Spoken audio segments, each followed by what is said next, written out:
This is Locked On Sports Atlanta, and it's time for the Atlanta Football Party, only on Locked On Podcast Network, your team every day. To the Atlanta Football Party, your home for the best Atlanta Falcons football talk. It's local insight you can't get anywhere but here at Locked On. I'm your host, Tenitra Batiste. Alongside me are Falcons analyst Jarvis Davis, Locked On Falcons host Aaron Freeman, and senior Falcons reporter Tori McElhaney. This episode is brought to you by Monarch Money. Take control of your finances with Monarch Money. Use code Locked On NFL at monarchmoney.com for 50% off your first year. And the Atlanta Football Party is part of the Locked On Podcast Network, your team every day. So being intentional about this 2025 class is a good thing. We'll discuss. And is Neuzil your new starting center? We'll debate it. Also, does cards to the golf course change your mind about Cousins to the Crescent City? We'll discuss that too. But first, let's talk about the fact that 11% of the starters in the NFL are undrafted. And if anyone in Flowery Branch showed this past weekend, he could be one of them. And that's something, actually, Tori, that you tweeted out that Coach Raheem Morris mentioned in his conversation with those players this past week. And of course, the Falcons hosted 41 players at rookie minicamp this past weekend, including drafted rookies, UDFAs, tryout players. And so I want to kind of go through each one of those groups individually. But before I do that, I kind of want to ask a high-level question, Tori, and Jarvis, Aaron, get you guys' thoughts as well. What was maybe one high-end sort of 30,000-foot takeaway from what you saw at minicamp? I think for me, it was that there are some players that I do think are really going to push for roster spots, which I think is a little bit different than what I have kind of come to feel going into a rookie minicamp the last couple of years. It's felt particularly, honestly, defensively and offensively, this roster felt very set going into the season last year, to the point of like not having felt that way for 2020, 2021, 2022. Like it really did finally feel like there was a point in time where the roster was set last year going into the off season and training camp and all that kind of stuff. But this year it does feel like there is enough competition with some of the guys that this front office has brought in, especially with the UDFAs and the tryout guys, that I'm like, there could actually be some really fun competitions that we're watching in training camp for kind of that 5th or 6th wide receiver spot, for some DB spots. And I mean, you're not talking, I don't think, starters. I don't think that's what we're talking about for these guys, but I do think you're talking a lot about guys who could be anywhere from number 49 to 53 on that 53-man roster, or definitely absolutely practice squad guys.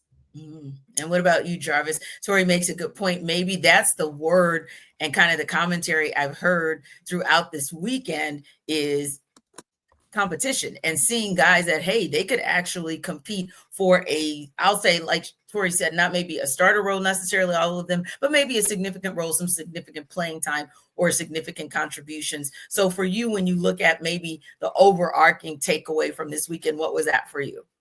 I think it's an opportunity for guys, that are in spots, positions that the Falcons they have their set guys, right? But they can get in on the back end, like Tori talked about, of that 53, potentially. So, and you do that by, valuing special teams. Marquise Williams, we know, how big he is on pounding the table for certain players. And I'm so sure that a guy like a Kobe Bryant is going to be a guy that he said, hey, man, I need you to do what I think you can do, because you can make this roster. And I think you do that by, valuing special teams, taking it seriously, paying attention in those particular segments, because that's where you're going to be working mostly once everybody comes in. So I think that looking at it from a standpoint, because a lot of times, like Tori mentioned, when you have this amount of guys come in like that, like there's some guys out there that didn't have names on their jerseys. So, what that means more than likely. So it's just, they need bodies. They need to be able to practice and go through things. So when you're talking about a guy like that potentially having a real opportunity to make the active roster, that means so much to these guys as just looking for an opportunity. Yeah. And what about you, Aaron? When you look at this group, maybe from a 30,000 foot, as I mentioned, perspective, what's kind of your takeaway from the rookie mini camp this past weekend for the Falcons? Well, we're going to talk about it a little later, but Raheem Morris talked about being intentional about playing some of these young guys. And I think, as Jarvis and Tori have put it, this group of young players, not just the drafted players, but some of these UDFAs have a real shot of making this roster, not only because this is probably the best crop of undrafted players that the Falcons have brought in with, multiple guys that people projected to be, day 3 picks in this draft class. And most years the Falcons might get like one of those guys. And this year they have 3 or 4 or more of those guys. And so I do feel like this summer in training camp, as Tori and Jarvis have put it, these guys have a better than average shot than typically UDFAs have, where you could have not just like one guy sneaking on the roster as that 53rd guy, and then like 3 weeks into the season they cut him and put him on the practice squad, like we've seen a couple of times with other guys. Like that was Nate Landman, I think his first year in Atlanta before officially making the roster in I think year 2. But like, I think you actually have some guys in this group that actually have some potential to actually contribute this upcoming season, not just basically beyond special teams, but also potentially adding some depth to this roster at some key positions, particularly on the defensive side of the ball. So I do think this crop of players is unique relative to what we've seen over the last couple of years with Terry Fontenot, as well as what we haven't seen in a number of years preceding Terry Fontenot with some of these undrafted guys. Yeah. And Tori, I know there's a lot of excitement around what we saw this rookie minicamp, including the fact that you've got your draft class pretty much all shored up with signing their contracts, which is always a good thing just to get that business aspect out of the way and really focus on the football part. But let's talk about the football part, starting with the rookie class of 2025, the drafted rookies. Which players stood out to you on the offensive side of the ball? Let's start there first. So there's only one. Exactly. So that makes it easy, right, Tori? Yeah. And unfortunately for Jack Nelson, they don't have pads on, and I couldn't see anything that he was doing at all. He's a big dude. I can kind of talk on his physique. So he's a big dude. Honestly, I also said this kind of similarly to like Jalen Walker and James Pearce Jr. Without pads on, they're just kind of like working on the opposite field with Jacques Smith, who's the outside linebackers coach, and they're just kind of playing with tackling dummies together for an hour and a half. And so there's not really a lot to see. They were hiding them, Tori. I said they were hiding them over there because they don't want us to get any video of those guys. They were literally on the farthest field away from us as humanly possible. Yes. And so I don't have anything to add. I'm sorry. I honestly, if you ask me about Billy Bowman or you ask me about Xavier Watts, I could probably tell you a little bit more about those guys and the instincts that I felt like they had. But like Jack Nelson, I'm sorry, I got nothing. I got nothing. But I think that's a great point, Tori, because it still gives like an insider's look for those who are not at Flowery Branch, for our audience to be able to see, okay, for us, it's a progression as well, right? Like we see a little bit of them. We hear a little bit from them when they're drafted, right? And then we see a little bit more of them rookie minicamp. And then as OTAs kind of expand and grow in a couple of weeks, we'll see a little bit more. But it's a building process for us. Like we're not as much in the I don't know, and I didn't see them space as they are, but darn near, because if you think about like, they don't know this, Jarvis, but if you think about the size of where we often stand as the media versus the farthest point north of that football facility, it's like, it feels like you're traveling to a mini city, right? Just to see. I never saw Grady Jarrett practice ever. Right. Like, oh my God. The D lineman. Like you got your binoculars. Like anybody see? I think that's 97. I'm not sure. I think that's 97. It's like I could tell like by how he was walking. I was like, oh, that's Grady out there. Like, yeah. But like that's the thing is like until let's be real, the preseason games when they put the pads on, they can actually go live. I tell people every year, you're never gonna know what you have at the line of scrimmage until they put the pads on and go against some guys. That was the first time that we saw Braylon Trice pop, was at Miami joint practices, because he actually got to go against some offensive tackles, and you could see kind of even though they're not going 100%, you could see the intent there. You could see the explosive there. Like, and that's why I think someone like Braylon Trice, we weren't talking about him, and then boom, we were talking about him very significantly about potentially being a starter. It's because you can't see what these guys at the line of scrimmage do, whether it's offensive line or defensive line, until that point in time. So it's a bit like James Pearce Jr., tall guy, like tape looks good. Like That's it, right. Yeah. So Tori, I'll keep it with you and go to the defensive side from the rookie class of 2025. What did you see, if anything? And it could be something nuanced, by the way. It doesn't have to be, like you said, it can't be anything major because we just don't get to see that much, but maybe a little nuance that made you smile or made you look or just kind of caught your eye. I do think that James Pearce Jr. is as like tall as advertised, like his size is as advertised. And I think that he looks the part. Like if you're thinking about what Jeff Ulbrich wants at the position, he looks like somebody who Jeff Ulbrich wants. And it's obvious why the Falcons valued him so highly is because he absolutely has, I think, the demeanor that they like. He's kind of like, he's just going to see ball, get ball, like is kind of what he feels like, which is something I think the Falcons need in that room. And I think with Jalen Walker, you every time he speaks, people listen. And that's been the case during his time at Georgia. It's the case now. But I think in terms of like what I was able to see the most of with the drafted rookies was Xavier Watts and Billy Bowman and kind of their communication with guys like Jerry Gray or Jeff Ulbrich or Raheem Morris. And I think honestly, you could see their instincts to me. You could see that they were making the right decisions and putting themselves in the right spots on the field when they were doing kind of this 7-on-7 work. And I do think that I'm going to be really interested to see how much Billy Bowman Jr. specifically pushes for a starting spot at nickel, because he is on the smaller side, yes, but he's not built in the same way that someone like Clark Phillips is, where Clark is a bit more like long. I felt like Billy Bowman has a bit more like oomph to him. I don't know how to describe it. It's like if you shrunk down an inside got more rocks in his pocket. Yeah. Sure. And and so I think I'll be really interested to see like when the pads go on and when he really gets in there, like how much he really is like pushing for a spot as the starting nickel with D. Alford and Clark Phillips. See, I'll add to the yes. That's why I feel like you see me, you feel me, Tori. That's why I appreciate the relationship that I have in my head with you. So, you know, in your head. Yes, my head. Yes. You're his BFF in his BFF in his mind. I have a distorted view, just a little bit of the relationship that I have with people. You know what I'm saying? All good. Maybe that's healthy. I don't know. Yes, you know what I'm saying? Like I'm for yourself, for your self-worth, it is. Yes.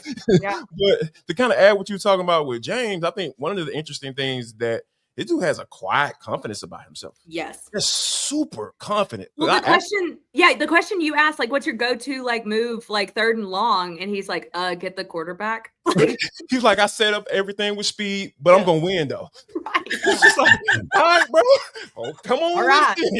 Yeah. Like, so you kind of see, and also we're having a conversation with some other media folks out there, like I'm not a part of them.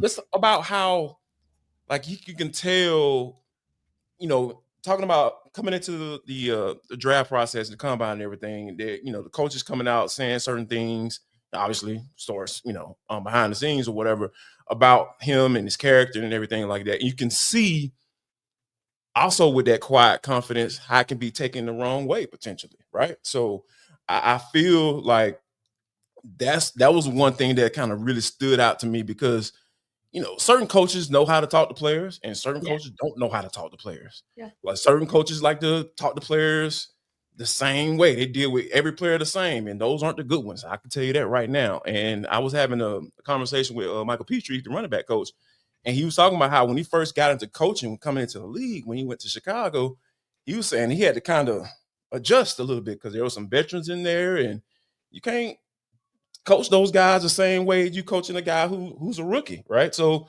there has to be a certain level of truth in your communication with them, and they're going to respect it. Sometimes they might not like it, but sometimes they might love it. But, you know, you have to be straight with those guys. And then I think that I can see how James Pearce can be looked at a different way depending on what coach you talk to. So yeah, I think that confidence though is a real big key, because I just smiled after I heard it. And I know Aaron is probably like, calm down, Jarvis. I know you're getting excited, but hey man, a man has a plan. As long as he has a plan on third and long, I'm cool. Hey, I'm setting everything up with my speed and I'm gonna win. Hey, that's a great plan to me. I have to say this too, and in agreement with you, Jarvis. Aaron, I was on the road a couple days ago, well, probably a week ago, because I've been gone a week, but I was listening to a couple of our buddies on 92.9, and one, of course, is our buddy Andy, and the other is Randy, a former player. And the funny was, James Pearce Jr. is like a Randy. Like, he's literally just a straight no chaser, like, yeah, I'm him. I'm going to do what I do and I'm going to win every time. And it is that straight. Like, it's straight no chaser. He's not cocky. He's just confident. And yeah, I think to Jarvis's point, and I'm going to say this, and I'm going to hand the mic over to you, Aaron. I was in Louisiana this weekend hanging out with old classmates. And when you do, typically you're going to say like, oh, I remember when you were in school, I thought you were this way, or I thought you were that way, because of the way that you approach things. So yeah, a lot of times when you're quiet, people have a mixed views on what that quiet is about, and then they make their own judgments and assessments. So I love to see who this James Pearce Jr. becomes as he evolves as far as his personality goes, because yeah, I just had to agree and say, no, I just think there's a supreme confidence, a supreme calmness about what he brings to the table and knowing what he's going to be able to do on a professional level. And I think that maybe he's that quiet dog that the Falcons need. And I think just listening to what you guys said, thinking back to what we were talking about this past weekend during graduation and listening to James Pearce Jr., I just think he's that guy. If you don't know how to manage that kind of personality, that's a you problem. But that's not a James Pearce problem, and I don't think that's a Falcons problem either. Yeah, James Pearce is fascinating because, like, you hear all this stuff with him and the Tennessee coaching staff, and we'll never get the truth behind what was going on with that. But like, it was enough of a situation that the Falcons felt like they had to do extra due diligence on James Pearce to sort of look into it themselves, and they came away feeling pretty good about it. And I think going to what Jarvis and yourself are talking about, like, James Pearce's personality may not mesh with everybody, and again, not from like a normal people standpoint, but certain types of coaches are like, I want this type of thing, this type of behavior. And then James Pearce may be a little bit different. And it's, you just wonder like what happened in Tennessee. But at the same time, it's like, doesn't really matter what happened in Tennessee because he's here in Atlanta at this point in time. And the Falcons feel really good about where James Pearce is. And so far, so good with where James Pearce is. And, as long as he's doing what he told Jarvis he was going to do, get the quarterback on the ground, like, ain't nobody going to care about all that other nonsense that happened in the past. So I think it's going to be fascinating to see the James Pearce journey all summer long, and sort of, him getting more comfortable with having microphones in his face and how he reacts to it, and just sort of saying the James Pearce things and all the different nuggets we're going to get from him, for the next couple of months until the Falcons get on the football field. So it's all going to be fascinating to see the James Pearce saga as it unfolds, because I think the Falcons are at a point where it's like, this is our guy, and we're going to circle the wagons around that guy, and all that other stuff that happened in college that everybody was like trying to figure out what's going on with James Pearce, is a thing in the past. And we firmly believe in this guy, and clearly this guy firmly believes in himself.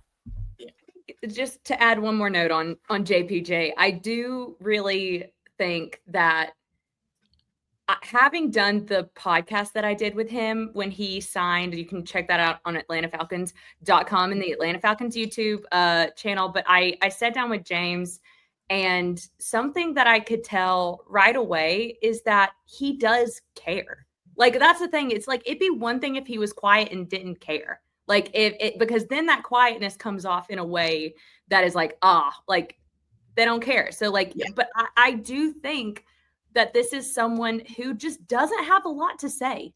And that's okay. As a resident yapper, not rapper, I don't rap, but I would like to hear that rap. Yeah, I was really- about to I don't rap, but I yap. Okay.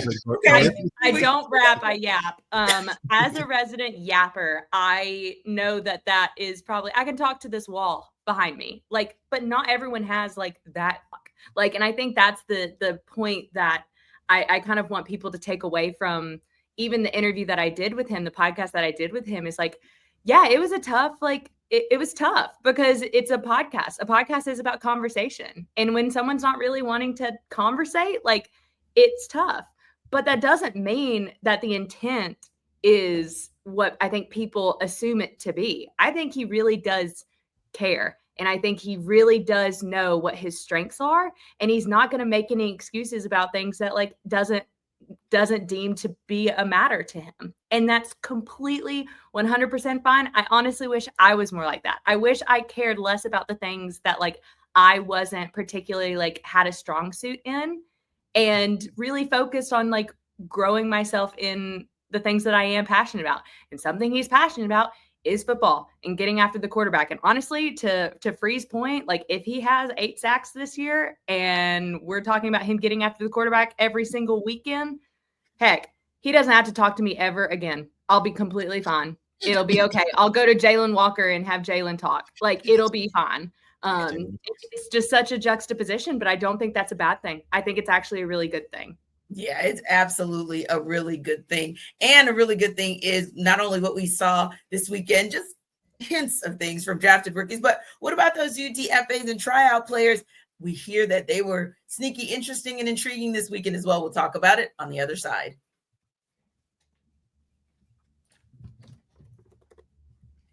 This episode of our Atlanta Football Party is brought to you by Monarch Money. Ever check your bank account and wonder where'd all the money go? Between dining out, online shopping, and entertainment, it's easy to lose track. That's where Monarch Money comes in. Your personal CFO giving you full visibility and control over your finances. Monarch Money isn't just a budgeting app. It's a complete financial command center. You can track all your accounts, investments, and spending in one place, so you stop just managing your money and start building wealth. Instead of juggling multiple apps, you can use Monarch Money to check your finances, track spending, and even plan long-term goals. And managing money with your partner is smoother than ever. You can track shared and personal accounts, set goals, and stay on the same page without stress. And you realize just how much you spend on food delivery, because now you can budget smarter and you can save more with the insights that Monarch Money provides. So take control of your finances with Monarch Money. Use code LOCKEDONNFL at monarchmoney.com for 50% off your first year. That's monarchmoney.com, code LOCKEDONNFL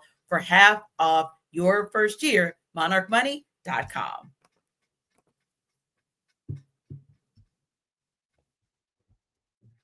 All right, Jarvis. So UDFAs are also a group, and we kind of alluded to it a little bit. So just a little bit more of a quick deep dive on them and what we saw out of them at rookie minicamp this weekend. But this is an opportunity, obviously, for them to make an impression of some sort. Which players stood out to you on offense, which on defense? You know what? On the offensive side of football, I thought it was kind of funny because Aaron and I talked about, we previewing on Locked On Falcons. We kind of previewing who we're going to be, what we're going to be looking out for, and like which guy we think can kind of make a run at, making this roster straight out once the season starts. And one guy that I kind of brought up was Joshua Simon. And I was being serious, but kind of funny. But, I was saying that, hey, you got to do 2 things: catch the football, and you got to, value blocking, because that's what Charlie Warner is loved by this coaching staff. So that's how you get loved.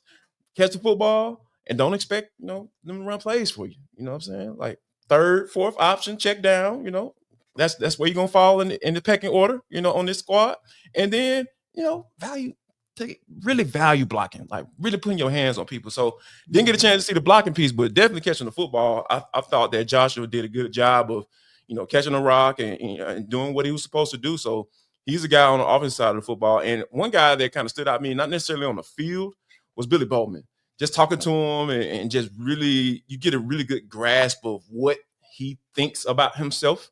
I love football players. A lot of times the good ones are self-aware and they kind of understand what they need to do and what the why they were drafted and brought in, and he has a really good understanding of what his role potentially could be for this squad. And so for him to kind of be able to have that, like grasp that and be able to explain what that transition looks like from him going from playing safety mostly in college to, making that transition to the nickel spot.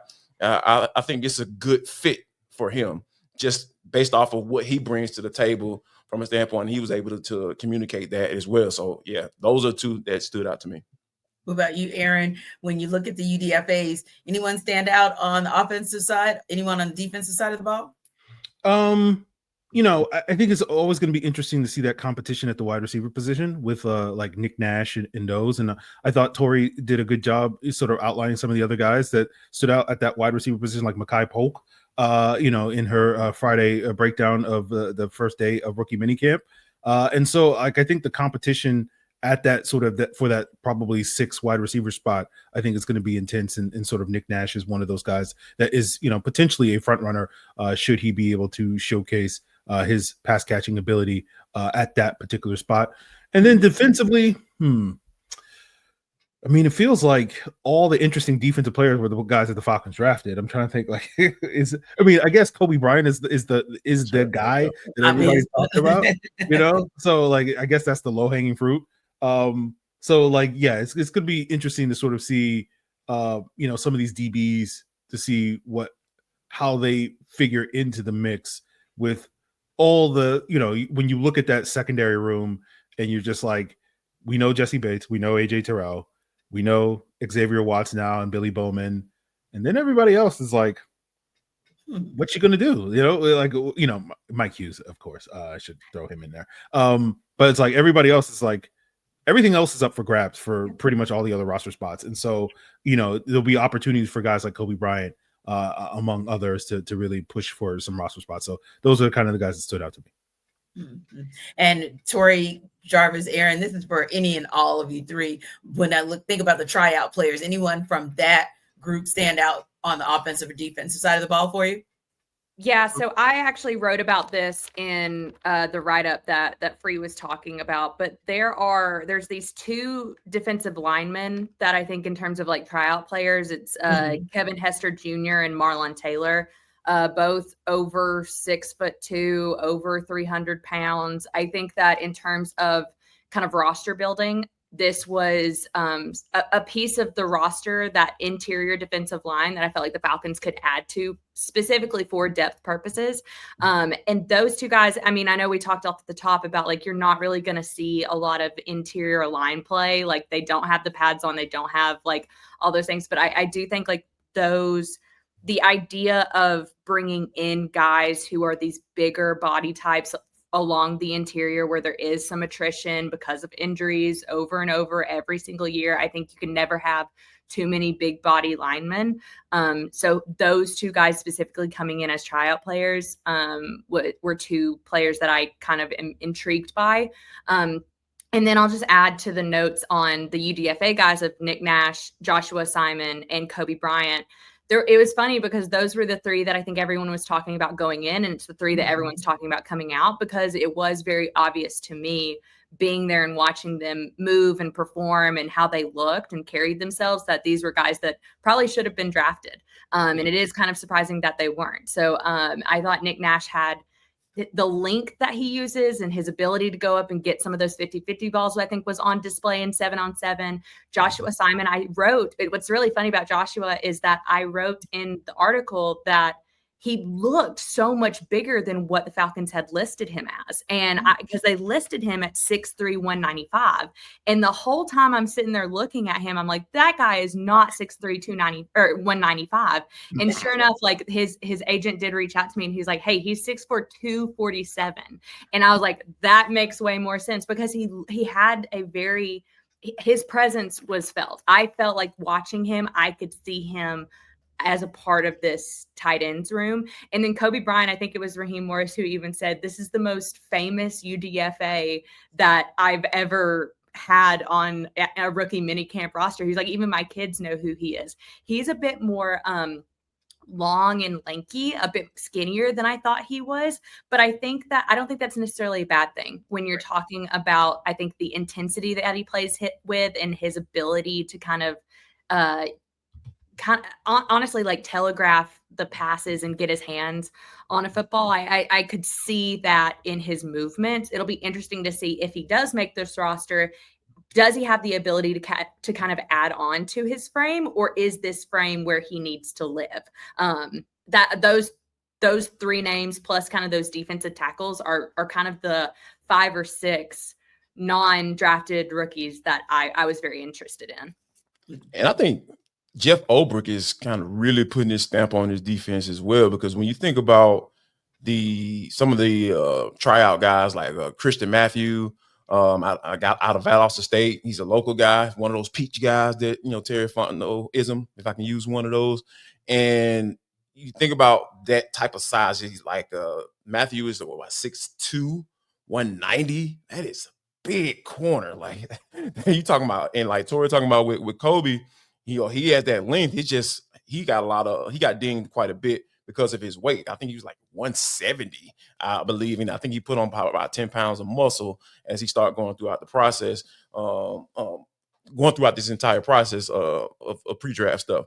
So I think that Jeff Ulbrich is in a space where I want long guys, I want athletic guys, I want guys who can put their hands on wide receivers and not get mauled and get embarrassed, So I think the days of playing that zone mostly and wondering why guys are on 3rd and 8, they're lined up 7 yards off, and backpedaling at the snap of the football. So I think all of those days are gone. And I think Jeff Ulbrich is really putting his stamp on his team, saying, hey, here's the type of guy that I want in order for me to be successful calling plays. And I think that we seen that, due to UDFAs and the tryout guys as well. Well, for me, the one tryout guy that stands out is Ben DiNucci because he's a Pitt legend. He was the starting quarterback for Pitt before Kenny Pickett. So, before transferring to James Madison. So that's the one guy that stood out to me. And of course, I just thought it was funny that the Saints cut him and then immediately Derek Carr retired. And it's just like, once Ben DiNucci left that quarterback room, all things fell apart for the New Orleans Saints. So hopefully the Falcons will not let him go away, so that things don't fall apart in their quarterback room moving forward. I'm very much looking forward to the fourth quarters of Emory Jones and Ben DiNucci and Easton Stick this preseason because we know Kirk Cousins and Michael Penix ain't playing in no stinking preseason game. So looking forward to all that stuff. Rob was messing with DiNucci during practice because there was one particular play where he kind of rolled out and kind of scrambled a little bit and then made a throw. He was like, hey, man, it's like scramble drill during 7-on-7, huh? So I love when coaches mess with players like that. It just brings back memories. It's just really cool to watch. But, yeah, there you go. But DiNucci was throwing that rock to Joshua Simon, man. He was putting on the money. Hey, man, you might be on to something, Free. Free seems he finds the diamonds in the rough. That's kind of his Absolutely, thing. So, yes. Yeah, we'll definitely give him that. But we talked, speaking of Coach Raheem Morris and talking about some things that he saw at rookie camp and some things he said at rookie camp, it's making no mistake that he's going to be intentional about these rookies. We'll talk about that when we come back.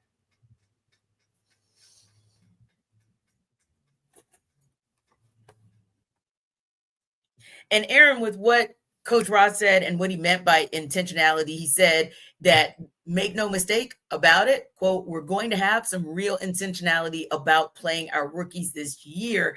And when you think about that, you kind of look at all of the guys that we've talked about so far this morning and what the takeaways were on if there are those kinds of weapons that you saw. And listen, not just the drafted players, but just players overall that showed, yeah, you can really be intentional about playing your rookies, giving them either starting positions or starting type minutes and snaps, if you will, because you actually have that kind of talent in the pool that we saw this weekend.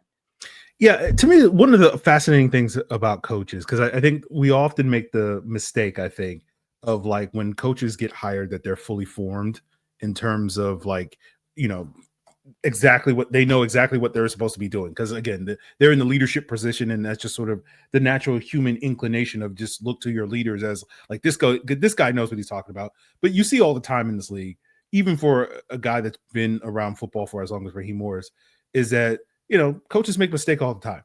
And last year we saw with their draft class, they didn't really play any of those guys until the very end of the season when Penix got on the field.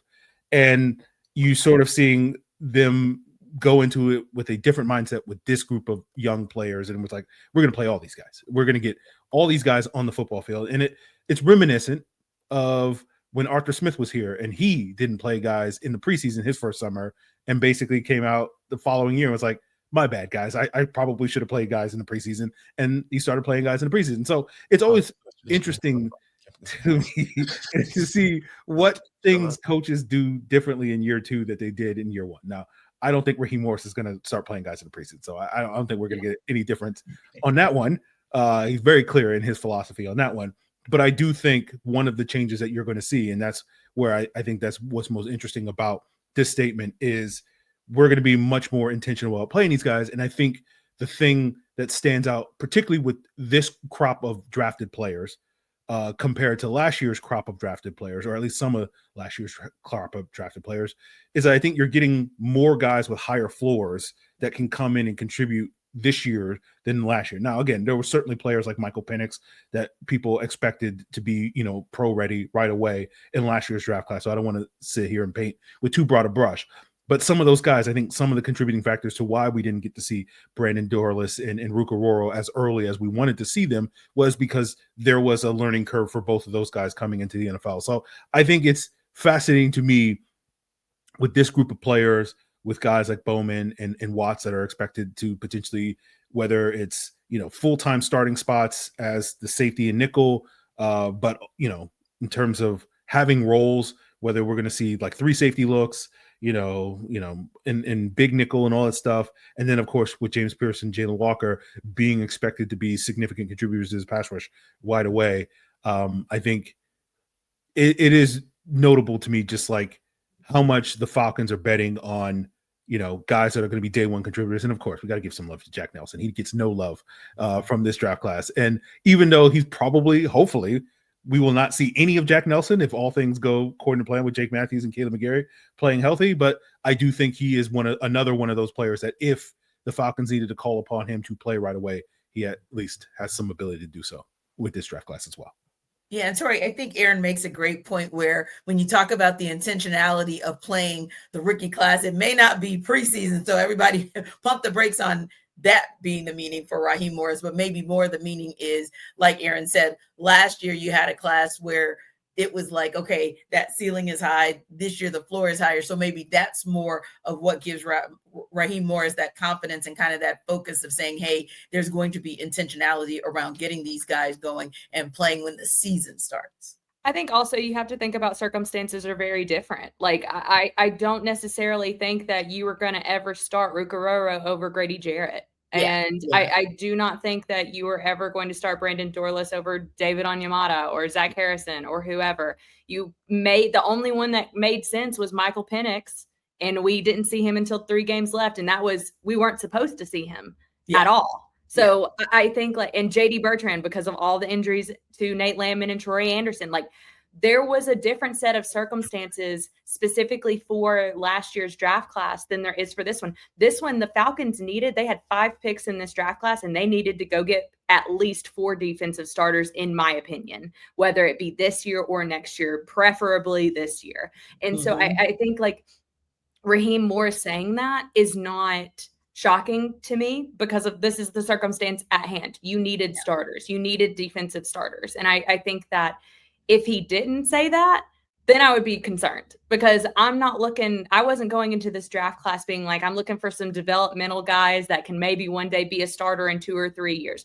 No, you needed guys who could come in day one and compete at the bare minimum to get in the rotation defensively. And I think you did go out and get that with those 4 defensive guys. And I think you have a good piece of depth in Jack Nelson because having spoken to Jack Nelson, he's a big dude. He looks the part. So if he can kind of get the fundamentals and techniques of what they're wanting to do, I could definitely see him making this roster. So I think circumstances are very different. And I think Raheem Morris had to say that.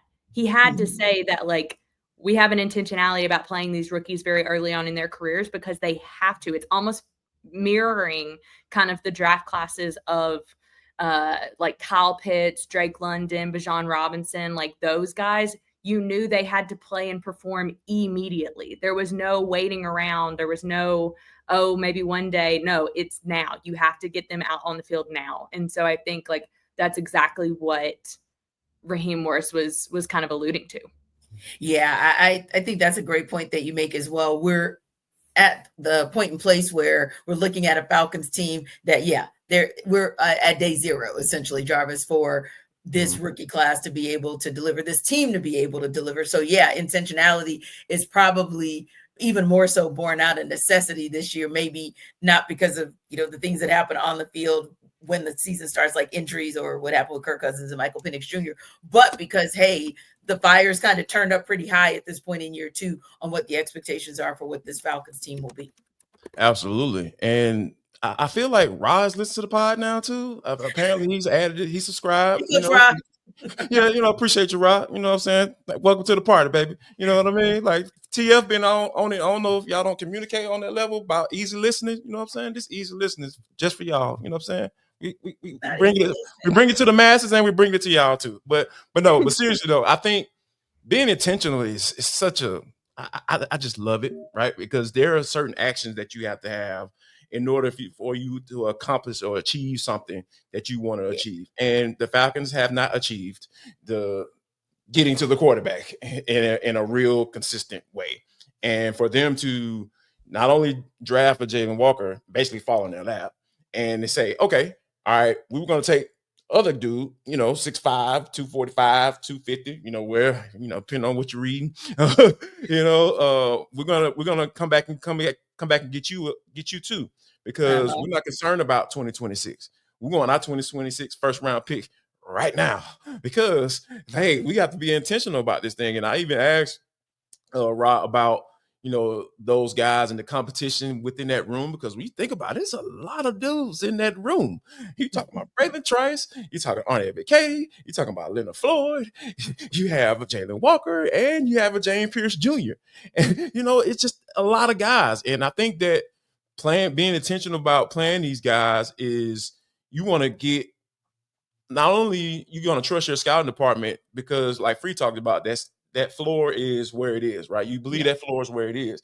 But once they get out on the grass and they get out and put these pads on, you need to understand, okay, we know where you are right here, but maybe Jalen Walker might be a little bit further ahead than James Pearce Jr. So their rotation is going to be a little bit going to lean scoot towards Jalen Walker, or vice versa. We know that JPJ is going to be right here when it comes to third and long or against this tackle. We know he has an advantage against this guy. And I think that those moving pieces are going to be very interesting, right? Because your rotations aren't set at the beginning of the season. Like as the season goes along, you start to see who's performing, who's starting to come up, who's starting to rise to the top. Those guys are going to start getting those reps. And I think that being intentional about bringing those guys and putting those guys in that room so you can have that competition, I feel like this is what they had to do. And I feel like they accomplished that, whether you agree with them giving up that draft capital or not. Yeah, I think that you make an excellent point as well, Jarvis, in that intentionality showed itself already in the draft, because that's kind of where it started with them going after James Pearce Jr., making that bold move, and then also making the bold move to go with 4 out of your 5 on the defensive side of the ball. So you were saying, hey, we know we have to get after it. We know that's a side where we have some challenges, and we're acknowledging that. So yeah, I think intentionality has multiple meanings for what Raheem was saying, but I think it also says that, hey, we know that time is of the essence. We know that there's a lot that we need to actually, there's a lot of ground we need to cover and a lot that we need to accomplish in a very short time. And maybe they gave us a little peek into what that might look like in terms of shoring up the O-line so that this offense can perform rather at the optimal level that we think they can. We'll talk about that on the other side.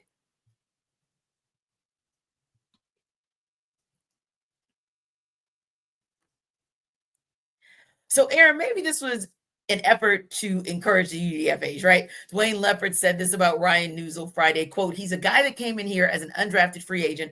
All he did was kept working at his craft, kept pounding on it. Now the dude's a starting center in the NFL. But, pump the brakes. Neuzil isn't officially on the Falcons roster just yet because he's yet to sign his contract sheet. But that said, does Ledford's comment indicate to you that Neuzil has all but solidified that gig, or does the release of the D lineman as well, Junior Aho, at that roster spot opening up indicate that maybe Neuzil has secured that spot too? Well, I'm looking around the Falcons roster and I'm like, who's pushing Ryan Neuzil for this starting spot? No offense to Javon Gwynn and Joshua Gray and Matthew Cindric and Killian Zaire and whoever else the Falcons have that have center experience, but I'm like, y'all ain't planning on starting any of those guys, are you?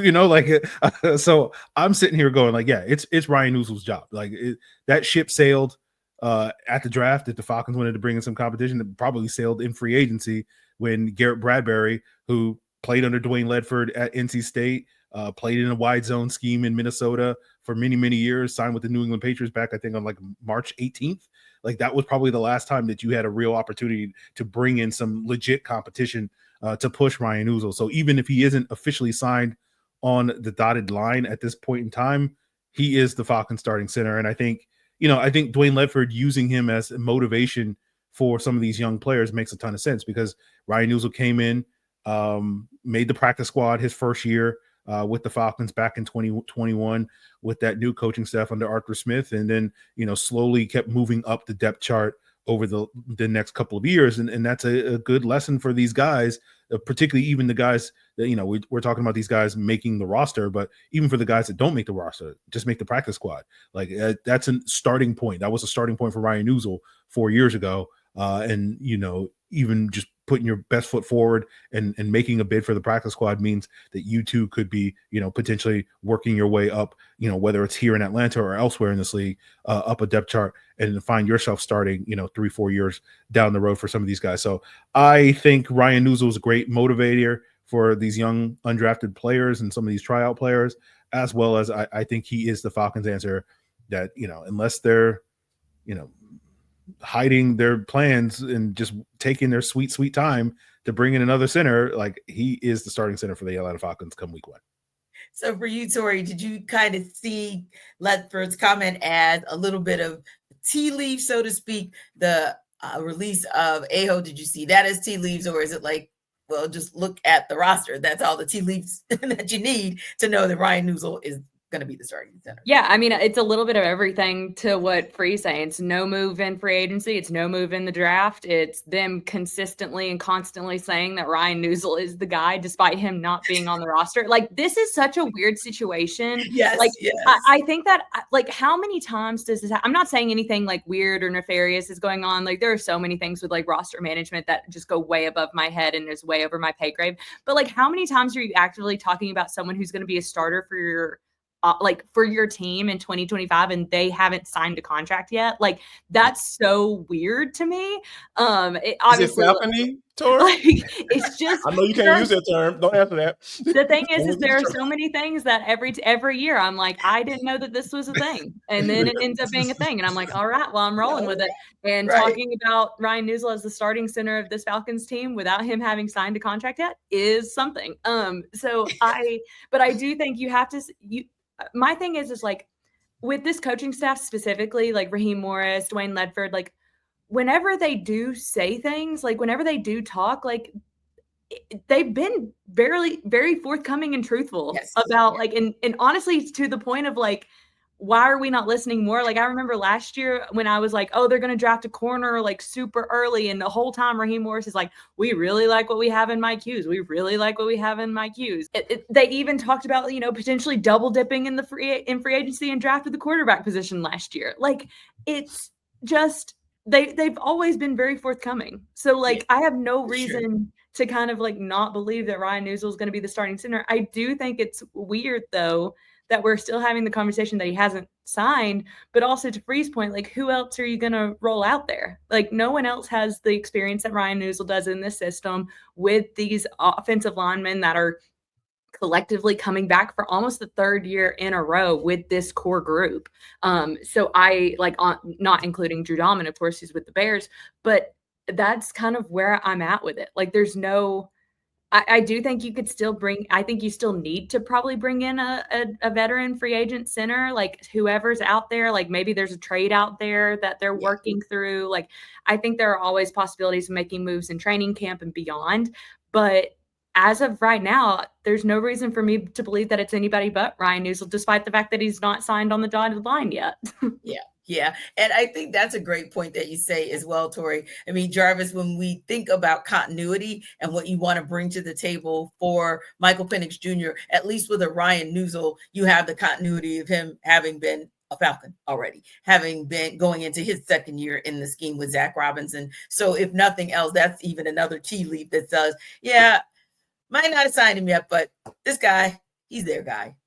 Oh yeah, he's the guy, and he even had even more familiarity with Michael Penix with working with the second team, right? Because Drew Dalman took all those snaps in practice and training camp, and Ryan Neuzil took all those snaps in practice and training camp with Michael Penix Jr. So there is a lot of familiarity there. He came in for those 8 games last year. He was solid. You weren't like, man, golly, boy, we missed Drew Dalman. Nobody never really said that. When you think about from that standpoint. So, and given what this offense potentially wants to do, when they do drop back and pass the football, Ryan Neuzil, that's pretty much his strong suit when it comes to, passing and run blocking. So I think that, it is weird. Yes, I will say that they're talking about a guy that isn't signed, and the deadline to sign that right of first refusal, tender has passed, and still sitting here waiting. So yeah, they feel pretty confident, I'm sure, that they're going to bring him, they're going to sign him. And so, hey, yeah, he's the guy. And to even add to that, I feel like Dwayne Ledford, being here, sticking around after Arthur Smith, I think that was probably one of the best assistant hires that Rob made when he kept Dwayne Ledford on, because I feel like he's been one of those glue guys. And it's funny that he played offensive line as well, that he's a glue guy. So yeah, for him to kind of get his hands on Ryan Neuzil, or have his hand on Ryan Neuzil, and being where he is right now, coming in 2021 as UDFA, and they're letting the guy walk. That was a pretty doggone good football player that they brought in as well, that he's worked with as well. So yeah, I think this is, this is par for the course. Like, we just waiting on a signature right at this point. And I think that I don't have any issue with it at all.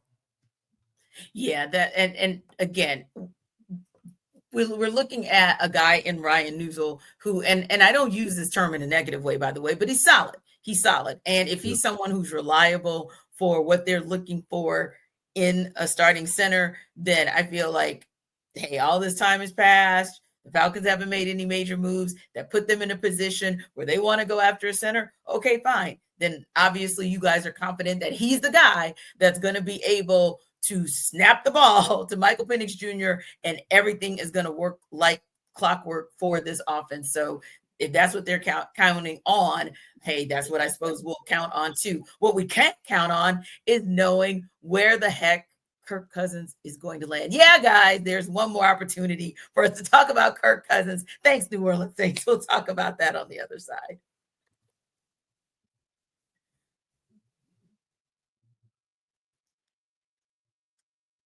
Tori, it kind of wouldn't be a show if we weren't somehow finding a way to talk about Kirk Definitely not. Cousins. So how does he come back into the lexicon and the conversation this week? Well, last week we talked about the fact that a reporter pontificated on Kirko's next landing spot.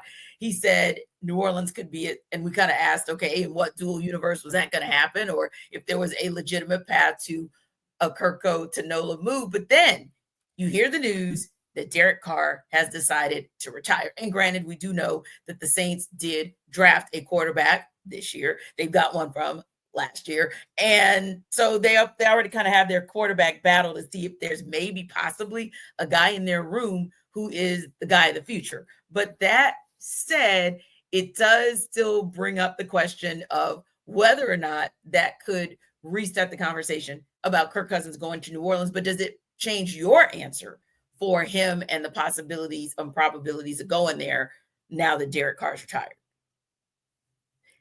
Nope. I am standing firm on exactly what I said last week. I wish I could just click a button and we just go insert Tori's rant on Kirk Cousins to New Orleans here.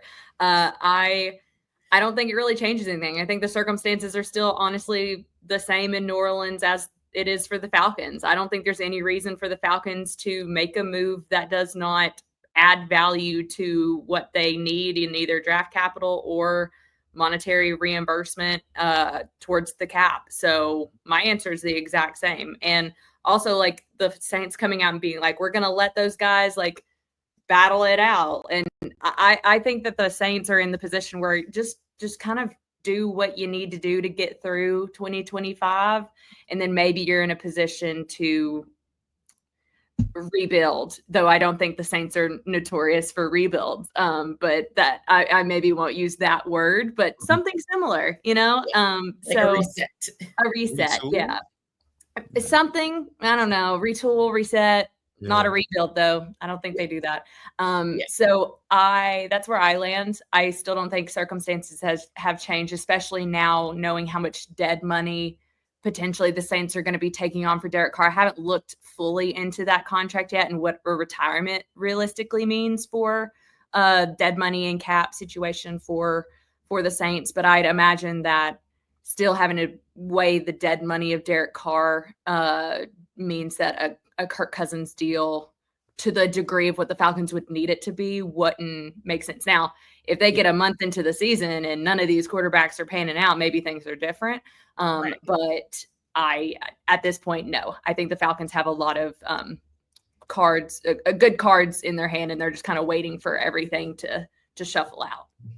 Yeah, I know. I saw one report, Tori, that started off with like at a minimum it was like $10 to $15 million, but that was just the starting point of what the dead money would be this year. So God only knows what it's going to be 2027 as well. But yeah, it's like the details of the dead money alone from Derek Carr is probably enough for the Saints to say thanks, but no thanks. We think we'll just let these young players kind of cook and let's just see what happens with them. Aaron, any change for you from where you sat on this issue or this question last week versus now that we know that Derek Carr has said he's going to ride out into the sunset? No, Locked On Saints probably has the scoop on what the money is, because I know Ross Jackson has done a lot of talking about the Saints salary cap situation, how they play with funny money down there. So if people want to get more insight in that, that's probably the place to go. To me, it would be the funniest thing in the world if the Saints ever reach the point this season, you know what? Kirk Cousins is going to save our season. Like, that would be hilarious to me.